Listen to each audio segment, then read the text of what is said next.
If I had to build an activewear brand and generate $100,000 in revenue, this is what I would do.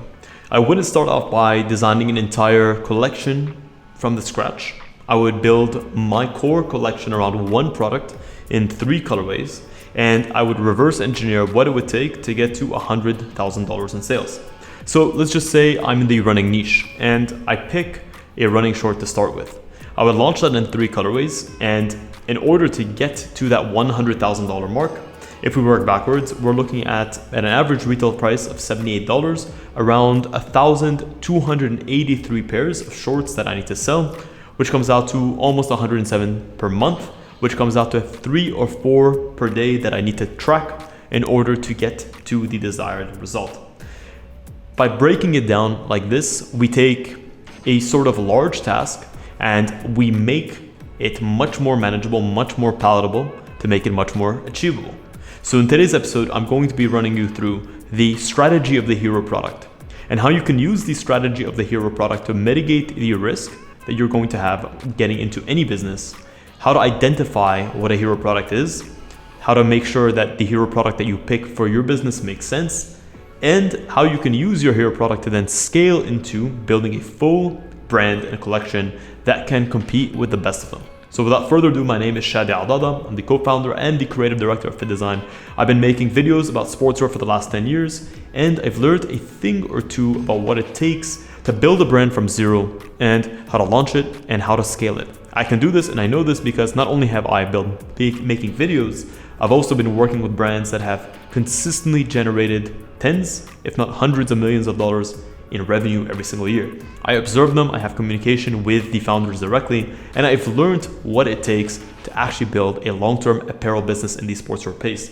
So if you're interested in how to do it on your own, you want to take that first step, then this is going to be the episode for you. So the first question that we have to ask is, what makes a hero product? A hero product is simple. It has a problem that is very clear, and it's offering a very clear and consistent solution. So if you're targeting the running niche, you might look at the fact that runners need a high quality pair of shorts that is able to flow and offer breathability as they run, and something that has adequate storage that they can confidently move in and store their essentials, whether it's their hydration pouches, their phone, their AirPods. If I build a product around that, that's considered my hero product. For another brand, it could be a pair of leggings. For a third brand, it could be a daily fit t-shirt. Each brand will have an ethos on what they're trying to do and why they're in business, and that will dictate to the actual development team what the hero product needs to be. So people need to understand, when someone buys a product or a hero product from you, it should be obvious why they're buying it, right? If someone is going for your hero t-shirt, they are looking for a daily t-shirt that can straddle the lines between gym and lifestyle, that fits comfortably without being overly tight, but also something that complements the physique. That can be a clear reason that someone is buying your product. And if someone has a clear reason for buying the product, then this is what can be considered as a hero product. So how would I select our hero product?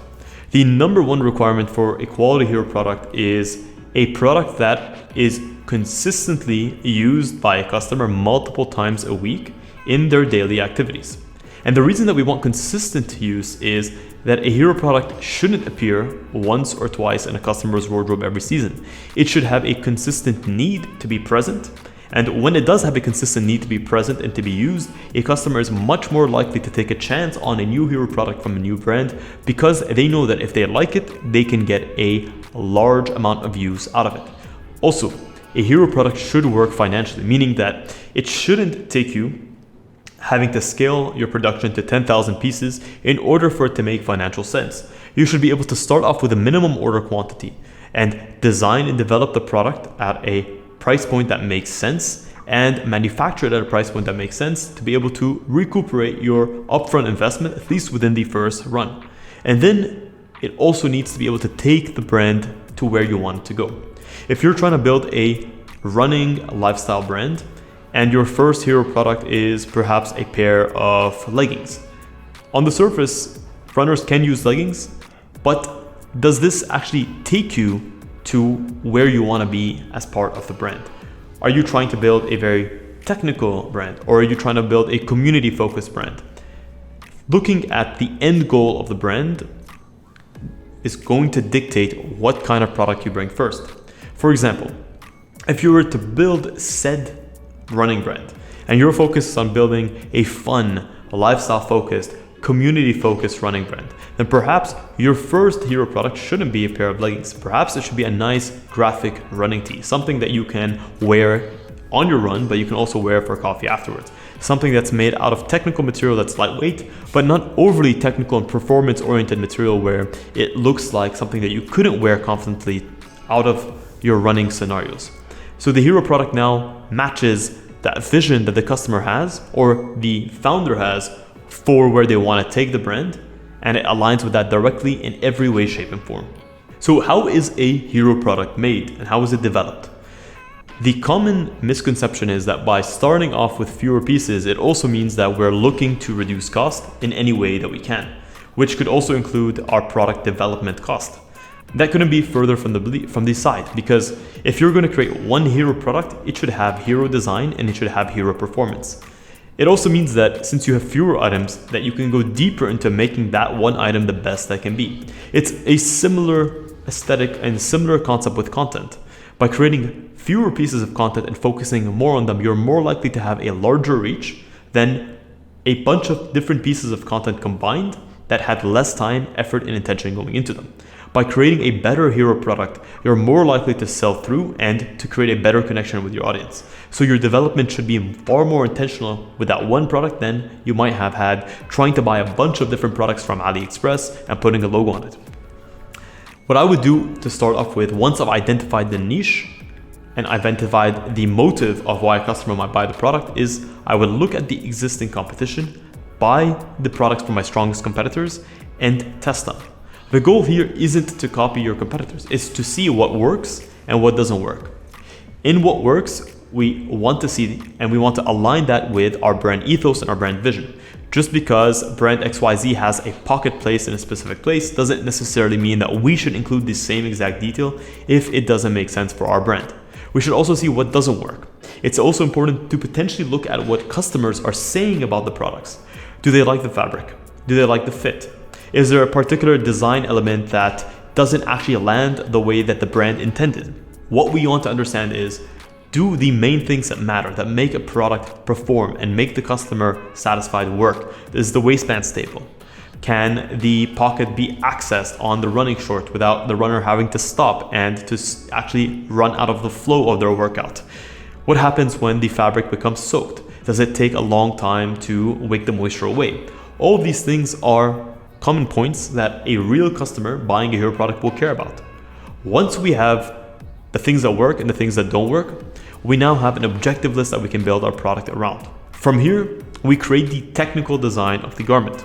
We look at the silhouette of the garment, the features of the garment, where the slit is, how many pockets, what's the height of the waistband. We look at the material composition. What is it, a woven fabric? Is it a knitted fabric? What kind of weave? Is it a ripstop perforated weave? Does it have any stretch in it? Is the stretch coming out of mechanical stretch from the fabric, or is it stretch because of the spandex? What's the GSM? What's the weight?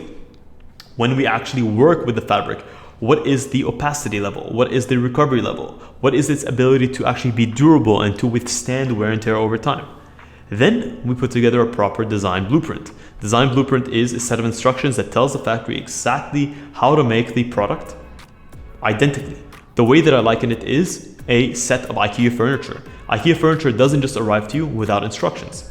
For you to be able to use it and to build the furniture correctly the first time, the instructions have to be clear, because if they're unclear, it doesn't matter how beautiful the furniture is and the picture that you've seen in store, you're not going to get the same piece of furniture in hand. It's the same thing with building your design. Your vision alone isn't enough to create and to recreate the product that you want. Once you have a design blueprint, now you make the samples. If you've done the work with a design blueprint, then the samples should come back perfect the first time. Shouldn't take the third time, shouldn't take the fifth time. It should become perfect the first time. If you have made mistakes in your instructions, this is where the sample needs to be remade. Once you have the sample, test it out on a variety of different body types, different scenarios. Make sure that for the hero customer, that it satisfies their needs in all aspects. So when it comes to launching your hero product, you want to launch it in around 2 to 3 colors. And why 3 colors comes down to variety. The variety is offered intentionally, and we do not split the 3 colors equally. You look at black as being your best selling color because it is. Most people are going to gravitate towards black. It's the safe option, it's the core option. And then the second option is going to be an option that is still wearable but has some brand sense to it. These can be things like a nice sand color, a taupe color. It can be something like an olive color or a navy color. The third color should be your wild card. It should be the color that is meant to create attention for the brand and something that can be off the beaten path. It doesn't need to be something that's totally out there. It could be a slate blue. So we've gone from a navy blue to a slate blue, a color that's a little bit paler in aesthetic. It's a bit lighter, but if it makes sense for your brand, it can fit within the more cohesive palette. The goal with the third color is to craft and to curate your brand identity. The goal is never to equally order all 3 colors and hope for the best. You should understand that no matter what your vision is, and no matter how beautiful you think the slate blue is, that black is typically going to be a better seller, and you should actually order as such. So now that you have your product, you have it sampled, you've picked the colors, you have moved to production, what is the road to $100,000 as we mentioned? Well, with these pair of running shorts, they're layered, they're lined. If you've done them correctly, if you picked the right product, you should confidently be able to sell them for around $78. Let's just assume you do. $78 means that you have 1,283 pairs, and that guarantees almost $100,000 in sales. For a 450 piece MOQ run, for the first one, you're looking at generating approximately $35,000 in potential total income. This is your top line. It doesn't mean that it's your profit. Your profit is calculated by your actual selling price minus the cost of goods sold, minus your variable cost, minus your overhead cost. That gives you your net profit. A typical great net profit margin to have as a startup brand will be between 25 to 35%. More established brands actually have less net profit, but they profit larger amounts in total because the pie is bigger. Focus on operating lean in the beginning and getting your margins around 25 to 35%. If your margins are between 25 to 35% as a startup brand, then you're obviously miscalculating your costs. Once you have that data, then you can confidently reorder your next amount without reordering product. What you want to do is 450 pieces, now you can scale that to 900 pieces because you have the data. You're no longer guessing.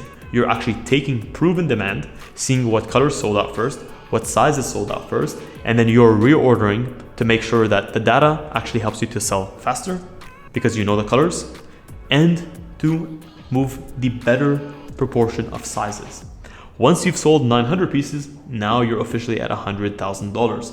450 for the first, 900 for the second, you're basically 35, almost at 70. Now you have essentially your final amount, which is your first 450 pieces, second 900 pieces at 30,000. Second one would be at 70,000. Since it's 900, it's double.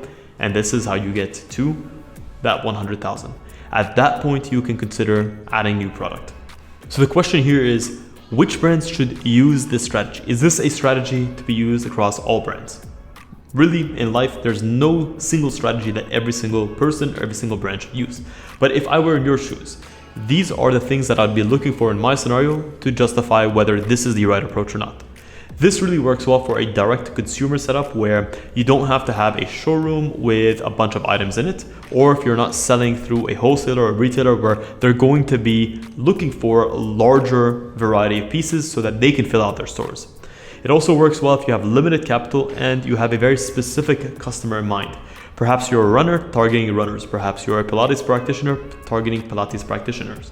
Perhaps you are into horseback riding and this is who you like. This is also very, very important when your focus as a founder is to get community focused. Whether you're targeting CrossFit, High Rocks, or any specific participants in a sport like paddle or pickleball. If you can be community focused, it's much easier to create a hero product because you can speak to the customer by understanding their needs, their wants, their habits, where they go, what other brands they buy from. Someone who's a part of a community has labeled themselves or is more than happy to label themselves and to associate themselves with that community. It's also very, very useful to pick a niche in which customers are willing to buy that product again in another color or replace it time and time again.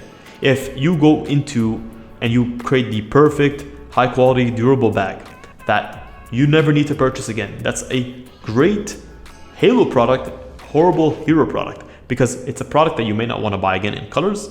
And you most definitely, if it's going to fulfill its need of quality and durability, you will not buy it again in terms of remaking the quality. This is why hero products should have the appeal of being able to be worn in multiple colors, like joggers, t-shirts, and something that you don't mind refreshing every single year. So the last question that we have to answer is, when would I expand from my single hero product into a full scale collection? I wouldn't expand when I look at my website and I feel that it's empty. I see this from a lot of the customers that I deal with, and they tell me, Shadi, I won't succeed because I feel like I don't have enough product on the website. It won't create enough credibility. The risk here isn't in having too few products. It's in having the wrong quality of product that don't meet the needs of the core consumer. You should only expand once you have a proven track record of sales with your core products and you have reliably shown that you can recreate that success through your ads and through your products time and time again. When you have a couple of rounds of production under your belt where you've been able to accurately and properly make those products and turn them into sales, this is when you know that you can confidently expand to other products. And the good news about reusing the same product SKUs is, number one, your product development cost stays consistent. You only need to develop that product from a design perspective and from a sampling and from a mold and trim setup once. Two, you already have the ad setup. You already know how to communicate with the customers. You've already found what ad creatives work. Three, you already have the logistics set up. You know what the weight of the shipment is, how long it takes to the customers. You understand the refund rate, you understand the return rate, you understand the full sizing requirements of that specific product. Once you have that data, it's much easier to expand to remaining products once you have that proven track record. And if you guys want to know what your hero product is, what's the one hero product that you should be picking today to be able to give you that path towards building a successful brand, you can check out the link in the description to apply to work with me and my team one-on-one. And within 5 minutes, we'll get back to you with a personalized production roadmap on how we can help you take your idea, get it properly designed, developed, and how we can put a sample in your hands in around 30 to 35 days. A real human will get back to you within 5 minutes. Guys, I say this from the very bottom of my heart. Thank you so much for tuning into this episode of Fittdesign TV. Until next week's episode, stay awesome.